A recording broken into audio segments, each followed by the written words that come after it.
All right, enjoy. Here's Ken Yager. Thank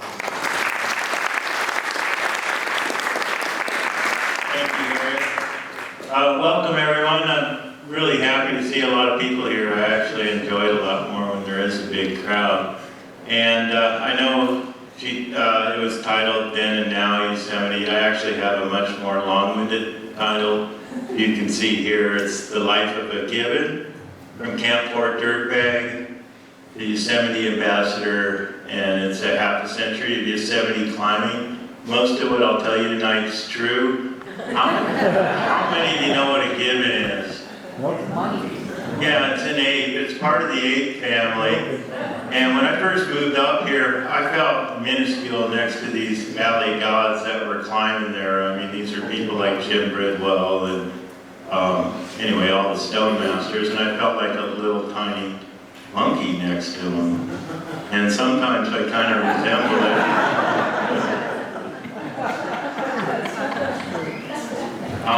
In all seriousness, when I was 12 years old, I went to school in southern France in a place called Aix-en-Provence. And while I was there with my grandmother, and we went on a boat ride out of Cassis to the west. And around the point, we came to this cliff called Lake Calanque. And they're limestone cliffs right over the Mediterranean. And I was just a little 12-year-old kid, and I noticed there was people climbing all over them, and they were grown-ups, and they were using ropes. I had no idea that you could do that. And I had climbed, I loved climbing trees, buildings, rocks, anything I could find. And so right then and there, I decided I needed to learn how to do this. And it wasn't until later on that summer, this is 1971, I lived in Davis at the time. My father was a physics professor at UC Davis. And I had the opportunity to go with the professors, and I started climbing at Lover's Leap, which is along Highway 50. Okay, so I loved it so much, I went every weekend I could. And I also realized these professors, you know, you hear they're really smart, but they let a 12-year-old kid, the third time I went climbing, I started leading, right? So they let me go up first and build the anchors and bring them up to climbs. And this was only my third time, but I caught on pretty quickly and never got hurt or anything. And I took my time and kind of worked my way up the grades. And so at, 12, 13 years old, 14, I was doing everything I could at Lover's Leap. And I loved it up there. When I couldn't get up to Lover's Leap, I didn't have a driver's license. And so I would climb the buildings in Davis. This particular one, I got in trouble because we kept jumping off, and on the left side, there was a dentist there, and they came out and they said, "You can't be doing this because we're trying to drill in somebody's tooth there, and you're making all these noises. Can you come out after 5 o'clock?" Well, the problem I had is on the other side was a jewelry store. And so you had to time it just right to avoid the police. I got arrested, I think, 3 times. I kept climbing the Davis. A year later, after I'd been climbing a year, and I read every book I could, everything I could, I just loved it. And I went climbing, and it was my very first exhibit ever in Yosemite.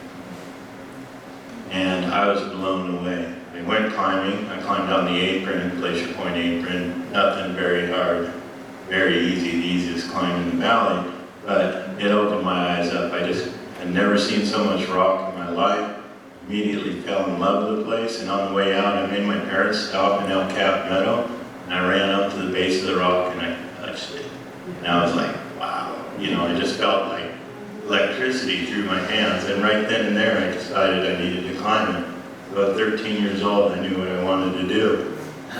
So I started climbing with my dad's best friend, and I continued to climb even though he ran off with my mom, became my stepfather. Well, that's another story, but that's pretty wild. It was actually a big scandal at UC Davis. But anyway, my dad was pretty cool. I mean, he let me climb with his former best friend, and I don't know how many people would be that cool, but he knew how much it meant to me to climb.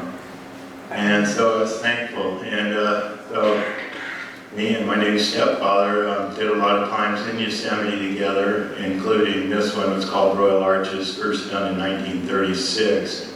And that's him there, and he's at the base of what's called the Rotten Log. He used to have to climb up that log you can see in the background, and the thing shook and rattled.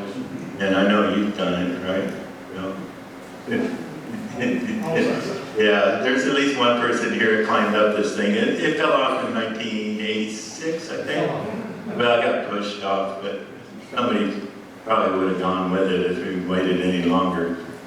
But this was the first time I climbed all the way to the rim. In other words, to the valley rim. We came down North Gully there. And then we started trying, this is my stepfather, we started trying overnight stuff. I really wanted to climb El Cap. And so I practiced by doing some overnight walls. I never made any of them, but we tried pretty well. He's looking at me angling around on the roof there. This is probably the easiest overnight climb in Yosemite, but I kind of found that there aren't any easy ones. They're all pretty hard, just some are harder than others.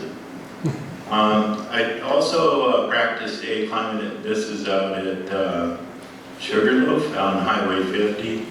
And I practiced placing pitons and aid climbing. You can see right here I have like little sling things on my feet. I couldn't climb this because it was too steep for me with my hands and feet, so I'm putting gear in and doing what's called aid climbing, where I attach myself to that, kind of use those as ladders to go up the rock. If you ever watch people on El Cap, if they're moving really slow, they're aid climbing. And if they're moving fast, it's probably Alex Honnold or one of those guys. But anyway, during this time, I didn't have a driver's license, so I would offer to teach anybody or take anybody climbing that had a driver's license. And I cut school for about every Friday and Monday for about 2 years straight. And then they called my dad and they said, you know, your son's been sick every Friday for 2 years now. And he was so mad. And he told me I couldn't go climbing this weekend. I'd stay home and make up the homework. But I argued with him. I go, there's no way. And besides, you know, it's kind of a reflection on them. It took them 2 years to catch me, right? I got straight A's. And he couldn't argue with that. And so I think that's when he gave up and said he's going to be a climber. And so, anyway, he let me climb that weekend, and every weekend after that. I did get my driver's license finally on my 16th birthday, and I borrowed my friend's mom's station wagon. Barely passed the test. They let me pass it because I'd never driven a vehicle before. It was obvious. I didn't know where the lights were or anything. And anyway, so I got my driver's license. Very next day, I go climbing at Lover's Leap, and I picked up my first hitchhiker, even though I was told not to. And it was this guy, and this guy's name's Warren Harding, who happens to be the very first person to climb El Capitan. I mean, I'm kind of Forrest Gump-like in a lot of ways. And anyway, so I started climbing with him. I met his mom. His mom lived in West Sacramento, and we became friends until he passed away. And then at 17 years old, my dad dropped me off in Yosemite, and I moved there permanently out of high school. And this would have been first week in December 6th, actually, in 1976. He dropped me off at Camp 4. It was called Sunnyside Campground at that time, but we still called it Camp 4, and it got renamed back to Camp 4. There were about 8 or 10 other people that were living there at that time. It was a drought winter, and I really wanted to climb El Cap. The only person I could talk into going up there with me was this guy by the name of Mike Corbett, and you'll probably hear his name later too. But anyway, he wanted to do El Cap too. He's about 6, 7 years older than I was, and we decided to go up there almost right away. I'd been there maybe 10 days and we climbed El Cap in the winter, right? So, fortunately, we didn't get snowed on, but it was cold. And we realized that we were in a little over our heads, so we retreated, decided we needed to do some overnight climbs. And then it's January '77, and some friends of ours were skiing around the high country, and they ran into this airplane wing. And well, there's some numbers on it, so they wrote the numbers down. And there's another view of it.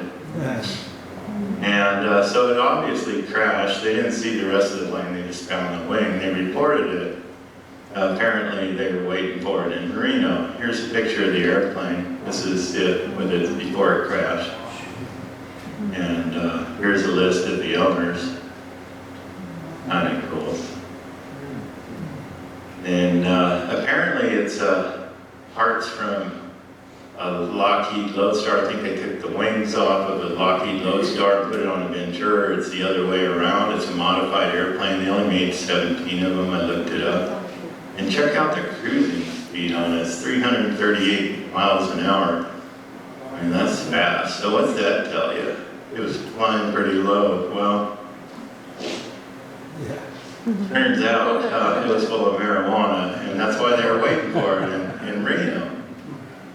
So this thing held apparently 3.5 tons is what I understand. I mean, a substantial amount. So it landed in a lake, and they found it, and they looked for the pilots and stuff, and then getting pretty cold, the ice was forming on the lake, and so they decided, well, after searching, they decided to shut it down and wait till the spring, but I'll talk about that in a little bit. So this is what it looked like up there. They found it about a mile and a half away in Lower Merced Pass Lake, about a mile and a half away from the airplane wing. So the Rangers went up there, they got flown up there in a helicopter, and they had a diver and all this stuff, and then that guy, there's pulling the bail out, and they were trying to find the pilots. They didn't find them until the spring.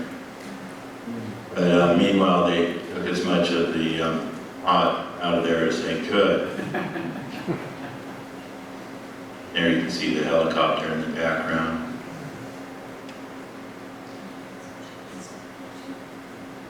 Now, it was a pretty warm and winter, cold at night and stuff, and they did this recovery and stuff for a while until they got snowed on, and then that's when they decided to hightail it out of there.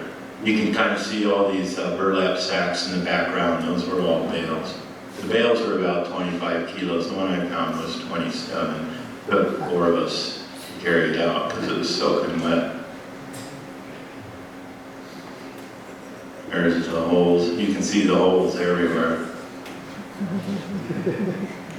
Yeah, it's like everybody's using the guess and by golly method, dig a hole, whoop, didn't find one, I'll dig here, didn't find one, but I dug one hole and I put some fuel line tubing underneath and poked around until I felt the bail, dug down, so I found one within about half an hour, and I was out of there, but I got lucky. Here's the diver. I hate that. It'd be terrifying. Pretty wild.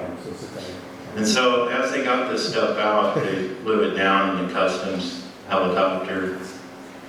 And of course, we're all down below. We could smell the stuff. We could see them landing, and they're bringing loads down and loading it. And they're trying to keep it all secret, and it's like, Yosemite's like Groveland. It's a small town, right? You can't hide anything. So it was kind of funny when they're pretending this is not going on. And so they put this sign over the trail and decided to wait till the springtime. Of course, we all kept out, right? And it became kind of like this little gold rush. I mean, it was what it was. And so this is the other side of the law. And of course, there you go, rip a bale open. And celebrating. Gee, what were you doing with it, Ken? What year? That's another story. It was heavily illegal. It taught me I do not want to ever do anything like this again. But I'm glad I did it. I survived it. Didn't get arrested. And I'm here talking about it now, and I can talk about it now. So that's what it looked like pulling the bail out of there. What's kind of funny is I told you I found 27 kilo bale. We loaded up, and there was nobody else out there, and we're just getting ready to hike out. And some guys came up, and this guy carried this ice bar all the way up. It was obviously an employee up in Yosemite. So one of those 40-pound ice bars, he carried it 16 miles up there, right? And he broke through the ice, and he let it go, and it went right to the bottom of the lake, cut his first hole. And I just started laughing, and I gave him our axe on the way out. He took one hit with that, and it went right through the hole down the bottom. So as I walked out, they had no tools. I don't know what happened to them, but I felt pretty sorry for them. What a bummer. So in the springtime, the Rangers went up there, and they got most of the wreckage out of the lake.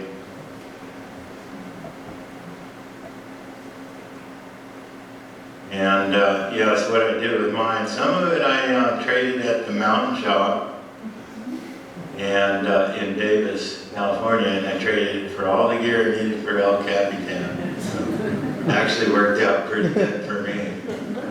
And then it was life back to normal. I didn't make a lot of money or anything like that, but I had all new equipment. And back to normal meant I was living off of cans. I lived off of electric cans there because you get a nickel a piece, and it's the only place in California you could at that time. And so nobody saved cans. They didn't know you could recycle them. So I'd make up to $80 a day recycling cans, and I ate in the restaurants and everything. We lived pretty good, and that's my friend, me and Grant there. Now, one problem is that at this time it's starting to get to the summer months, and I'd already been there a long time. And I'd outstayed my limits in the campground, and so they kicked me out of camp, basically out of the park, but I could still be in the park, but I had nowhere I could stay legally. So I moved into a cave, and I lived in a cave for about 2 years.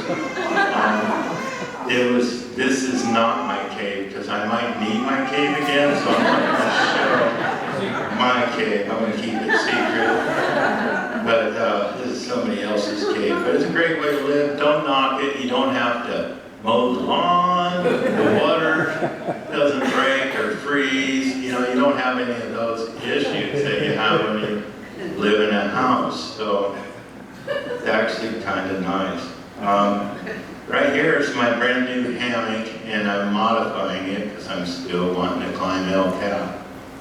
And I did some other walls with my Corbett that spring, including Leaning Tower. This is to the right of Bell Falls. Looks harder than it is. The nice thing about overhanging stuff is you don't want to go down, so you always go up. I mean, I'm batting 1,000 on overhanging climbs because I don't want to rappel off things. I also did the column. This is the prow on the column. During 108-degree weather, I was watching people jumping into Mirror Lake, wishing I was down there. And apparently I didn't get enough of it, because after I got to the top of this, I had the opportunity and did go up on El Cap the very next day, so I did them back to back. And this time I made it. And I had so much fun. I did most of the leading on it, which means I went first. It's a little, generally your better climber leads. I was just so psyched and so ready to do it. The only problem I had was I had a broken ankle, so I just taped the heck out of it, but it worked just fine. And there I am, I'm going out, and this is in what's called the Integral Connection. And that's me in my hammock, middle of the night, and you tend to sleep in these cracks, so you kind of stack yourselves like bats, one above the other in the cracks, and so that's why we got this picture. Mike took this of me sleeping underneath him. And we had so much fun on that one, we decided to do another El Cap route. So about a month later, I jumped on a route called Horseshoe, and that's what this one is. Once again, I'm in my hammock. And then I talked about hanging like bats. You can see Chuck down below us. He's in his hammock below me. And kind of a weird perspective. We have much more comfortable stuff to sleep on now. The ideal thing to sleep on is a big ledge, like what I'm sitting on here. That's my favorite. Did another route called Liberty Cap, and then I did another El Cap route that year called Tangerine Trip, and then I did a fourth. I couldn't get enough that year. I was so psyched that I was finally good enough to climb it. I did 4 rounds. And that's my Corvette there. We're at the base of one called the Zodiac. Now these routes haven't been done very often. In fact, it was like the 6th ascent, I think, on both of those. And these are some of the hardest routes in the world, maybe at that time, as far as rock climbs go, not mountaineering.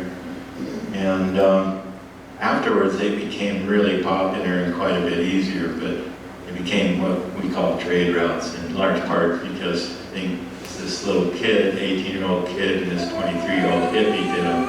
They figured if they could do them, we could do them. We were the first unknown people to do them. And they became popular routes afterwards, and they still are to this day. There's another view in the Zodiac. And the right side of El Capitan's overhanging, as you can tell, looking down here. So if you drop something, it lands several hundred feet away from the base. And also at that time, it was understood you could not be rescued on that side, and it wasn't known if you could get off of the route either. So it turns out both could be done, but it hadn't been done then. So psychologically at this time, it was really scary to be on El Cap. It was a lot different than what it is now. And I'm near the top here, I can see the summit, I'm all psyched, and we have one more hard hitch or rope length to go.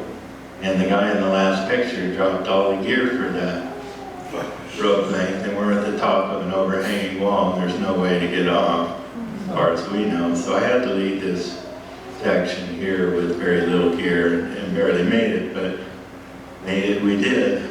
And anyway, so made it to the top, and the very next day, it snowed for months straight. I got so tired living in my cave, it was all wet and cold, that I got a job. And so I applied at Badger Pass, and I decided to learn how to ski. And I worked as a lift operator. And then the next spring, I went to climb Half Dome. I'm going to use the pointer here. And to get there, you got to kind of come down here to the base. And while going down this snowfield, I slipped, and I almost slid off into the canyon there. And my buddy Mike Corbett also slipped, and trying to catch him, we both went.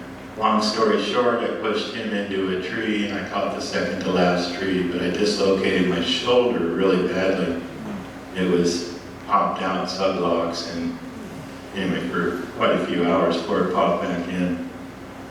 And so, anyway, I was messed up for a while, so couldn't really climb, or couldn't climb like I was, and so I decided to move to Mammoth briefly and kind of get more into skiing. I figured you can't get hurt skiing. Well, I've been hurt more skiing than I have climbing, you know. I broke my neck skiing, among other things, but anyway, it was a lot of fun. The bummer is that, you know, any place you can afford to rent for an $8 an hour job, or maybe a $6 an hour job, then it's the worst housing is housing where they don't plow, right? So this is the view outside my door, and I had a car I had to shovel down this road every day and night, and it snowed almost every day. But all in all, I had a blast there, though. I made friends with the snowcat operators, and they gave me a ride up with my insulite pad to the top on the cornices, and I go bringing off of those and slide 3,000 feet down to the base. It was so much fun. Got into powder skiing, pretty decent powder skier. I'll never be that good because you got to learn when you're 2 or 3 years old, not 18 years old. But eventually I started straying further and further away from the mountain. This is on the back side of the mountain, a run called Hole in the Wall. It's awesome, you just ski right through that cave. I got into big time air. This isn't even that big air, but I jumped 300 feet once and then never again. Like I said, I got hurt a bit skiing. In fact, this same day is the day I broke my neck and my sternum. I got into racing. I was not any good at it all over the place, but I'd go all out. So it's pretty fast, but not real fast. But it was fun, and it improved my skiing a lot.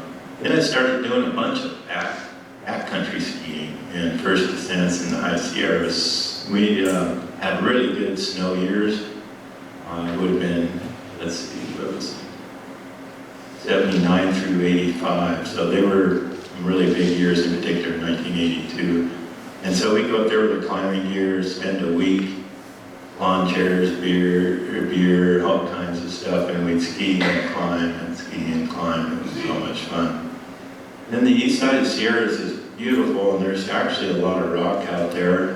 This is a bouldering area that's world famous now, right outside of Bishop, called Buttermilk.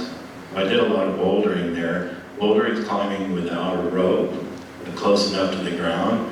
You feel like, oh, I can just jump off. I'll be cool, you know, I won't get hurt. But this is how you get hurt. I've been hurt twice climbing, and it's both times it's been bouldering and like broken legs, that kind of thing. But it's a lot of fun. And then I did a lot with this guy, Dale Bard. Unfortunately, he passed about a month ago.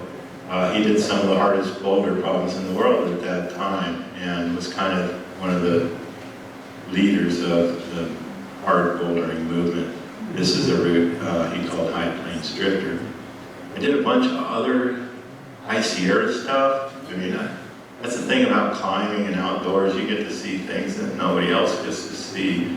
This is Mount Sill, so I camped at 14,000 feet, and those are sun cups in front, but it's late in the year, so they've gotten really deep. We hiked about 4 or 5 miles through that stuff. It was pretty gnarly. And we also noticed that there was a lot of unclimbed rock all over the Owens Valley. So I started climbing on all these volcanic areas, and we'd name them, go and do first descents. In other words, we were the first ones to climb them, not because we were badass or anything, it's just nobody else had tried them. And so I had my pick, and I did about 200 first descents over there. And I'll just show you a few of them. And the rock's just beautiful. A lot of it's really pocketed, the volcanic stuff. And then there is a little granite over there. This is east side of Crowley Lake, a place called Benton Crags. Then there's a lot of high Sierra granite. This one was so striking, I saw it from miles away. I hiked 5,000 feet of altitude gain just to do about 150 feet of climbing. And obsessive. But I got kind of tired of, not tired of it over there, but I kind of missed Yosemite. So in 1985, I moved back full time and immediately got on El Cap again. And this guy's name's Donnie Reed. He was a guide book author at that time. And I mentioned ledges, and anytime he can, I'd rather sleep on a rock ledge, even if it's not perfectly flat. It's okay. It's a lot more comfortable. Hammocks are pretty uncomfortable, but nowadays they have what's called a portaledge, and that's what one looks like. Not everybody's comfortable enough to stand on them, but they're pretty stable, the ones nowadays. And it's way more comfortable than sleeping in a hammock. And I'm still interested in doing first descents. I love doing first descents. I love, because you just look at the climb and you go, well, I think I can do it. I think I can get gear in. I think I can do it safely, but you have no idea what you're getting into. And I climb better that way. So I know it's hard, then I get all nervous and I don't do very well. So anyway, I really enjoy first descents. I did one on Half Dome too. It's called Karma. It didn't get repeated until about 2 years ago. In 37 years, I think. Didn't get climbed. It is probably the scariest, hardest climb I've ever done. And we called it Karma. And I also did a lot of climbing just down the road. Anybody recognize that area? We called it the Grotto, but it's right by Jamestown. So I helped develop that area. It's a real popular area now. But I had this friend, my friend Grant, I showed a picture of him. He had a knack for always finding rock that hadn't been climbed. So he'd find the stuff, call me, and we'd go out. I'd lead it. It was great. I had a lot of fun. This is a really good climbing area. And I talked about Mike Corbett. I did my first 4 El Cap routes with him, and he brought the first paraplegic Mark Wellman up El Capitan. That's what he's doing here. He's carrying Mark up to the base, and that was in 1989. And shortly after they did do El Capitan, it became a really big deal. They got invited to the White House, and shortly after their visit to the White House, the senior Bush signed off on the ADA, the American Disabilities Act. So in large part, I feel really proud to have known a couple of people that kind of influenced that act. Had wide-ranging effects. And 2 years later, he actually climbed Half Dome, and he's still the only paraplegic who have climbed Half Dome. I worked on that one. Another thing that we did at that time, and this is about a year later, in 1992, John Salathe died. He was the grandfather of big wall climbing, which means multi-day climbing. Big wall climbing is like El Capitan, anything where you got to spend the night up there, considered a big wall. And he was a blacksmith, and he made his own equipment. He passed away in 1992. Now at that point, Mike Corbett and I had kind of pulled some of our climbing gear together. The idea was to make a climbing museum. And then John Salathe died, and so I called up Climbing Magazine. I asked them when they're going to do the obituary on it, and they go, why don't you do it? They didn't even really know who he was. And I'm not a writer, but I found a writer, John Flynn, who wrote for the Examiner. I bought a video camera, and I cold called everybody that climbed with John Salathe, asked them if I could come down and interview him, which we did. And while there, they found out that we had this little climbing exhibit that we were putting together. So they started going in their closets and inviting me every weekend down there to interview, and I met all the climbers from the 30s and 40s that were still alive in the Berkeley Hills. And they emptied their closets. I'm sure their spouses were excited. I mean, probably as excited as I was, maybe more so, I don't know. But yeah, it was like they were trying to find somebody to give this stuff to. And so I ended up with all the artifacts from the 1930s and 40s, very beginnings of Yosemite climbing, including this card that was signed by John Salathe and Max Nelson after they did Lost Arrow Chimney in 1947. I also got the notebook with the very first climb done in Yosemite. This was Labor Day weekend, 1933, and that's an actual picture from that climb. And they used nails at first. It was kind of crazy. And then the very next day they tried higher cathedral spire. Nails started bending, and they realized they needed real pitons, which at that time you could only get them from Germany at $1 a piece. And not a lot of money for college students. So on their third attempt in 1934, they did make it to the top of the higher cathedral spire. And they also climbed lower cathedral spire right next to it later on. And those two climbs put Yosemite on the map internationally. I mean, it was suddenly everybody knew about Yosemite. And to do this climb, I mentioned they had to buy these pitons from Germany. Well, the guy on the right is Jules Eichhorn, and he washed prints in Ansel Adams' bathtub in the Berkeley Hills to get money to buy the equipment for his climb. So I find that's pretty interesting. So Mike and I started getting this gear, and we did our first exhibit at the Cedar Lodge. I invited everybody, and this is the very first newspaper article we got on it. So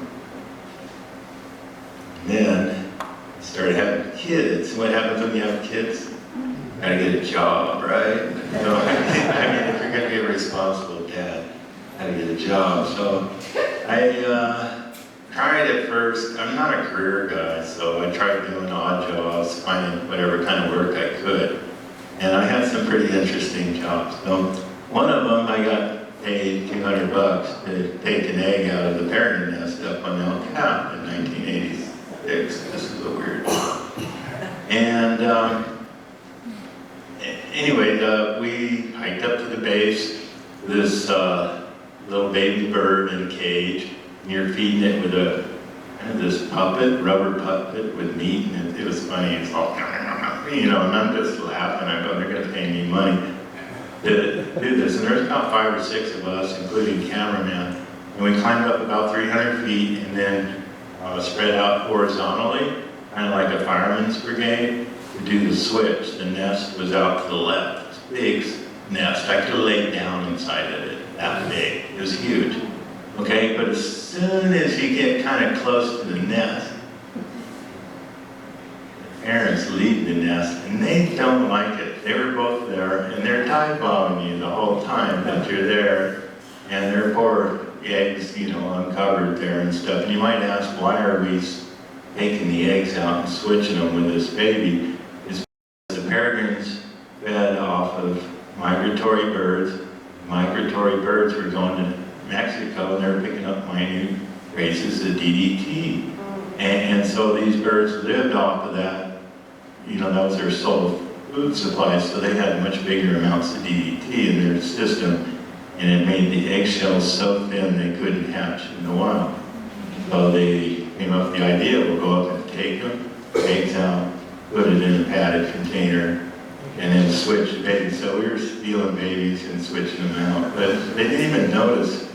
I mean, as soon as we got away from the nest, they were feeding it. It was quite impressive, but it was terrifying. I thought, easy money, when they're swooping at you and it's glaring out by your neck and you're attached to the rock trying to swing out of their way, terrifying. And anyway, quite an experience. Another thing I did was work on this movie, Last of the Mohicans, for about a week. I got paid to get a certain angle of Vernal Falls. It's the one scene where they hide behind the waterfall. They superimposed it on another scene they shot. So anyway, I couldn't believe it. It's my first real taste of Hollywood. Yeah, they spent a lot of money for about 2 seconds of film. And then I worked for this guy, David Lee Roth. You heard of him. And he had a video for his new album. I worked on the video with him and stuff. He was a small guy too. I had no idea. I thought the guy was a giant, and I passed him on, this little guy on the trail, and I found out later that was him.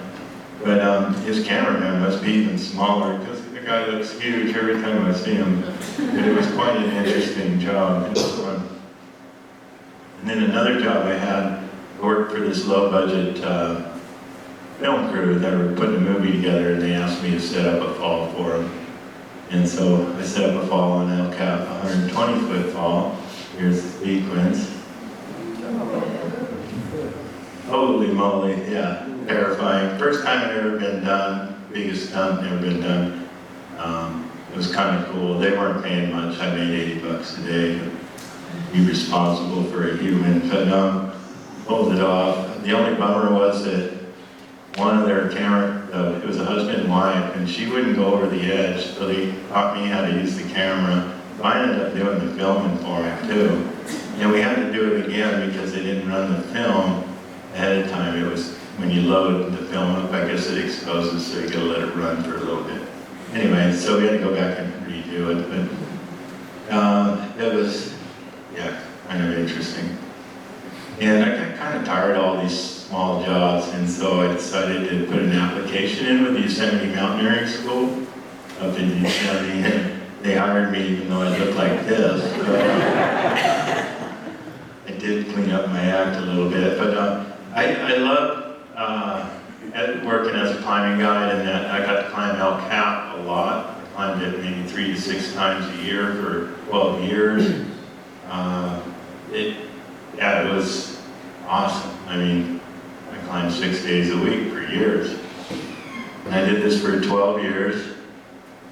And this is on the last time I climbed El Cap and on the mirror wall. I did it with a heart transplant recipient, and we spread her donor's ashes along the base of the heart there. And it was pretty cool. They had a film crew too, so there's 6 of us. It was a lot of hauling.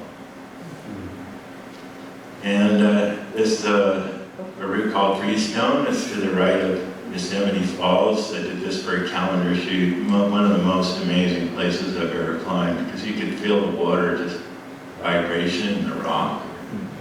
You're in high water, and you know, mist is hitting you, which I don't like wet rock, but it wasn't real wet, but it was damp. There's another view of it. But yeah, it's a pretty powerful place. And then this is back on El Capitan, and you see the haul bags there, and they're throwing those shadows there that let you know it's overhanging. Well, the more separation, the steeper or more overhanging the ridge is. That's taken from El Capitan. And that gives you an idea how much gear's up there. But meanwhile, I was working all this time. I continuously worked on the museum. I did exhibits all over the state. I actually did the grand opening for the local museum here about 15, 20 years ago, whenever that was. 25. It's been 25 years. 25 years. Man. Okay. Yes.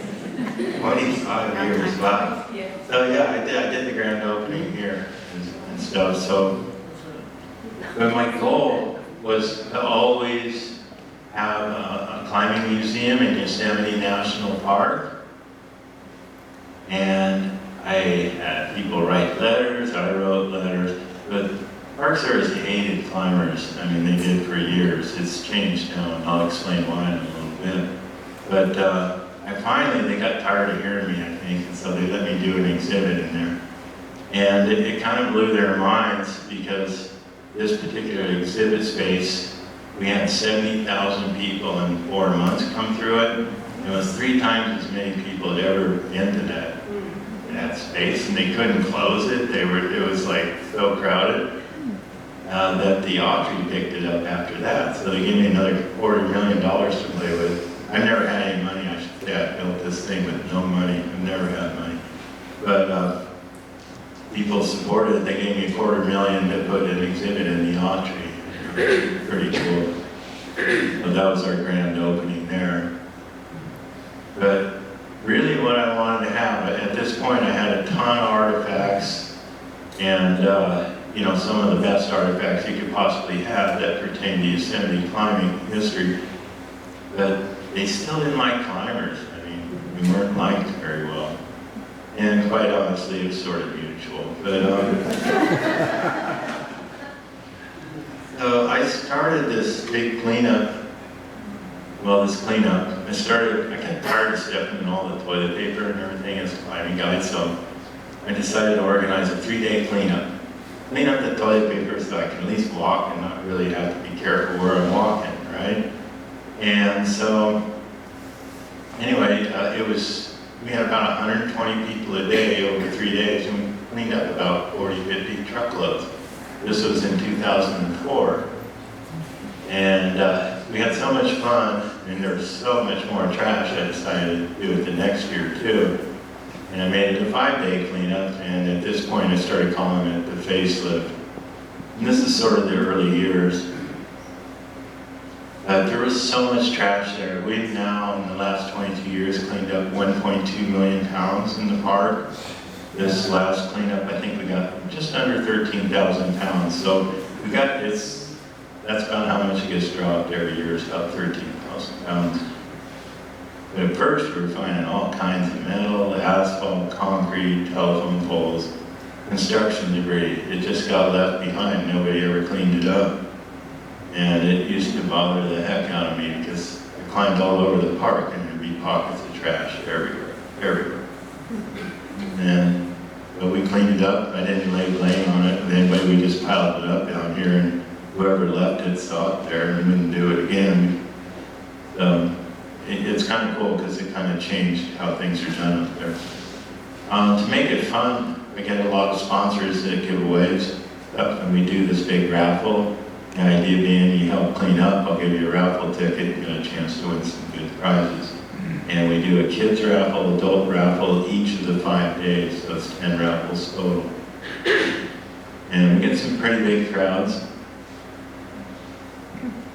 And then I also added evening programs.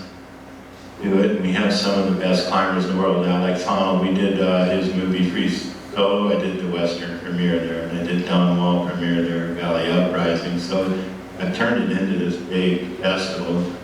And in fact, this year it was in the top 10 in 2 different articles for world climbing festivals. Well, we don't even do any climbing, we're just cleaning up trash. So that's pretty cool. But we have climbers come out and talk and do things. And North Face made, they had a Walls Are Meant for Climbing campaign, so they made a cartoon of me, which was kind of cool. I've never done that. You can still find it on the internet. It talks about the facelift and cleaning up the park. Well, Yosemite had an anniversary, what, 2016, I think. It was 100-year anniversary or 15. And they made me an ambassador, believe it or not. So, you know, that's why my title from Dirtbag, they used to chase me for taking a shower. I mean, it was all I could do to keep from getting arrested for taking a shower. And then suddenly I'm an ambassador. I had to dress the part every now and then, but and you do get some special privileges, so I kind of, the paparazzi's kind of out of control. And this was the Don Wall, and Tommy Cobble and those guys did it. And then I made a lot of new friends, and that was cool. But actually you get to hang out with your heroes. That's Royal Robbins on the right there, and Tom Frost on the left. Tom Frost with Yvon Chouinard started Chouinard Equipment, which is now Patagonia, big company Patagonia. Then get to meet people in high places. My daughter and I got to shake his hand, and we vowed not to wash our hands for a year. And then I went to a climbing festival in Oakdale, and they named one of the sandwich shops named a sandwich after me. I was kind of blown away to see my picture in there in the sandwich that called the Ken Yager. It's pretty funny. I had to get a picture. And then first live feed ever on top of a half dome. That's when Mark Wellman and Mike Corbett climbed half dome. And I set up this other program. I always felt like interpretation was a little lacking out there. A lot of people are interested in climbing, but didn't really have an avenue to learn about it. So I set up a program I called the Ask a Climber program, and it's still, this day, is going strong, but we don't do it on the bridge anymore. And we have telescopes set up on people climbing on El Cap, and you can ask questions from somebody that's manning the scopes that's been up there. And so you can watch your friends, or you can just watch and learn a little bit about it, or how the tools work. And it became the most popular interpretive program up there, over 600 people a day, and they have it open. Drop in and see it in 4 hours. So anyway, I've done 2 different things up there, and they're like the biggest programs ever. But I always knew there was a need for it. And then 3 years ago, they gave me the okay to build an exhibit in the park. So I raised another $250,000, and we put this exhibit together, a permanent exhibit. I finally got my dream to do a permanent exhibit in the park. It took 30 years. 30 years.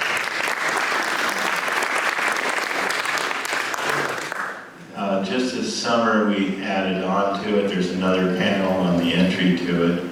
I did it during the shutdown, just like a couple weeks ago. Unbelievable. I didn't think it would happen, but it did. And while I was building this one 3 years ago, I built another one in Mariposa. I could have always done one outside the park, but if I did that, they would have never gave me a place in the park, right? So I had to hold out for that. And the only way I could do it was get them to like me. And the only way they could like me was by cleaning trash. So I kind of had them. Anyway, I knew I had them. And in large part, I knew I had them because they basically made Camp 4 on the Historical National Register as a historical site. And it's historical because of the climbers. That the Park Service hated climbers so much, they never collected any of this stuff. Well, guess who has it all? It's me. And so in there new, and then I helped with the Merced River plan. And if you read through there's one little paragraph where it says, anything climbing, you have to go through my nonprofit. So once I saw that, it's like, see, It says right there. And so I got my exhibit. And so I built this one in Mariposa.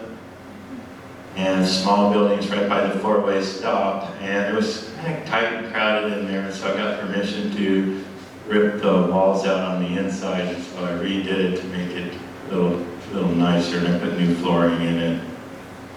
That's what the outside looks like. And I never make it easy on myself. We had no backyard, so I dug out the hillside. I put in this granite-looking structure. It's like a sculpture. Anyway, I'm the kind of guy that'll get a crazy idea, and I can't sleep at night and sleep. It'll go on for months, and I finally just got to do it, right? So that's what I started doing, digging the hillside out. And it's even got a waterfall in Upper and Lower Yosemite Falls and Lost Arrow, little half dome and everything. But I made benches in it. You can seat about 50 people out there, so we can hold events in the parking lot there and stuff. But it's really cool. Right now I'm adding on to it. I've got cables and stanchions that I cleaned up during Half Dome, cleaning up Half Dome during the cleanup.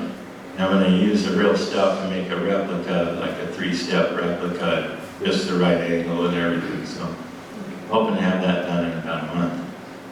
I'm pretty excited about it. I redid the inside. That's what it looks like now. And please come down. We're open 6 days a week. I got some pamphlets in the back. That's the view from our front desk. And then we got a little retail shop. And then I have a building right next door that we use for storage now, but I'm hoping to, it's got 10,000 more artifacts in it. And those panels you saw up front, I'll probably put those up in the museum in the building next door as well. And then people ask if I still climb. I do. I still like doing first ascents. And this is an area I've been developing for a while. I call it the Bull Hole. And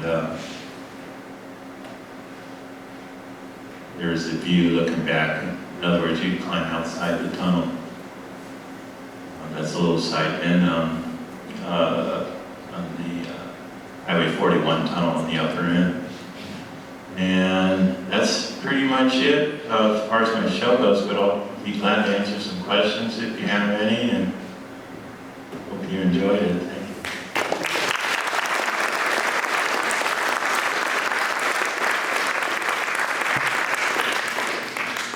you. Yeah, I'm curious about that lactic acid buildup in your muscles.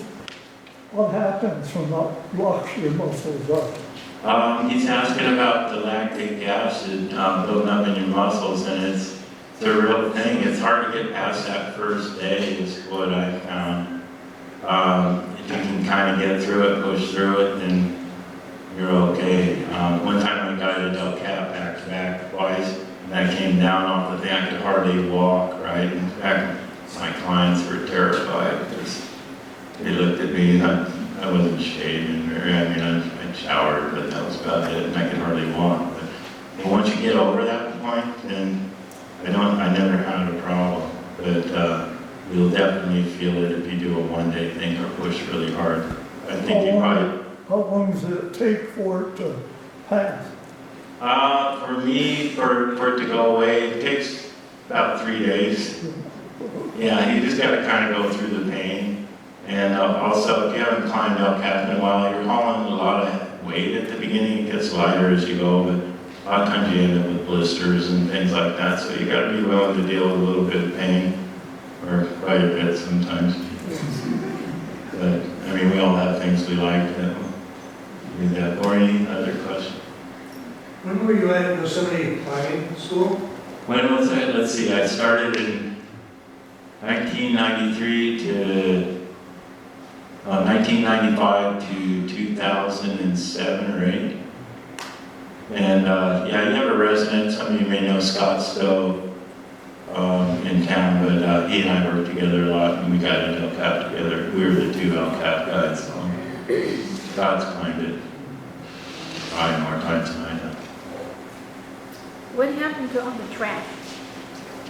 What'd you do with all that trash? What did we do with all that trash? Well, we separated it all, and we recycled what we can. We were able to recycle about 85%, I'd say. 90%.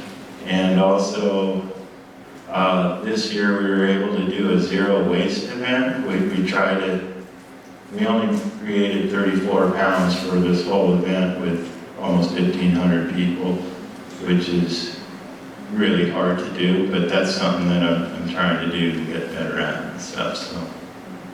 But we try to take care of it responsibly. Any others?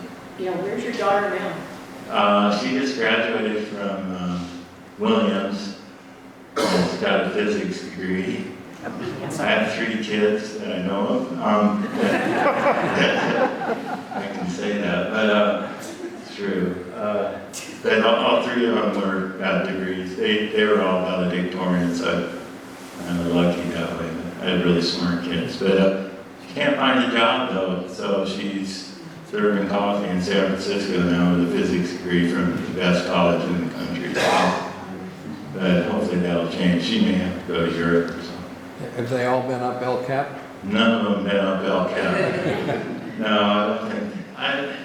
I didn't push my kids too much to do things that I wanted them to do. You know what I mean? They have a passion. I wanted them to do what they want to do. My youngest daughter liked silks or silk dancing, climbing the silks and that kind of thing. My son climbs and my youngest do, but not like I did. Climbing's cool though, that way you can take it to whatever level you want, and you shouldn't take it any further. Any other questions? Have you ever climbed into a situation where you couldn't go ahead and you couldn't go back? Well, no, I have not. I'm still here, so I guess I don't know if you all heard the question. He asked if I ever got somewhere where I couldn't go forward or couldn't go back. I've always been able to go back. You know, if I wanted to retreat off something, sometimes it's terrifying. Sometimes you wish you didn't have to, you know, do what you did. But after doing things like that a few times, I've been very careful not to get myself in that situation again. There's something to be said for that. So, yeah, I think I was kind of lucky at the beginning of my career. I kind of pushed it hard. And sometimes people ask me why, you know, as a young kid, why did I get into climbing so much? And I put some thought into it. I think it's because I thought I was going to Vietnam ever since I was 4 years old, right? And I thought I was going to die at 18. So I wanted to do wild things and live. And I lucked out. I was young enough and I never had to deal with it, the draft stuff. But regardless, that's where I thought I was going when I started climbing. And then that changed, but it didn't change my passion for climbing. That makes sense. Any other questions? Okay. All right, if you think of one later, I'd be glad to answer. So thank you.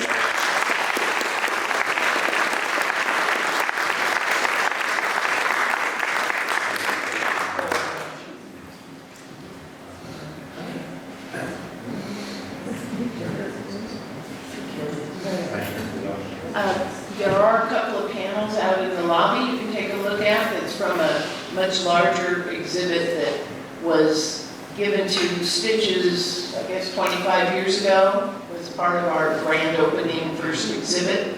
And we have the rest of the panels in the Wells Fargo building. But take a look at them, they're very interesting. And then come back first Friday in December, we'll have Beth Pratt.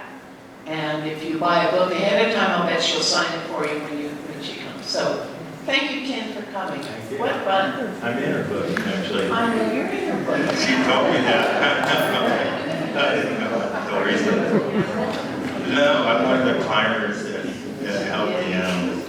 But, and I'll just say we sell our book at the museum too. We just put it out today at our museum in Mariposa. If you're in Mariposa, you can buy it there too. So.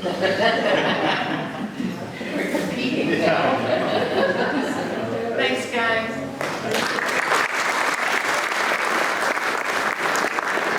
Put some cards out in the front if anybody wants a museum flyer, but also if you want to support support YCA, my 501c3. There's little white cards. We also have a news brief. You can sign up as a free news brief, and you can find out climbing news. Every week we have a different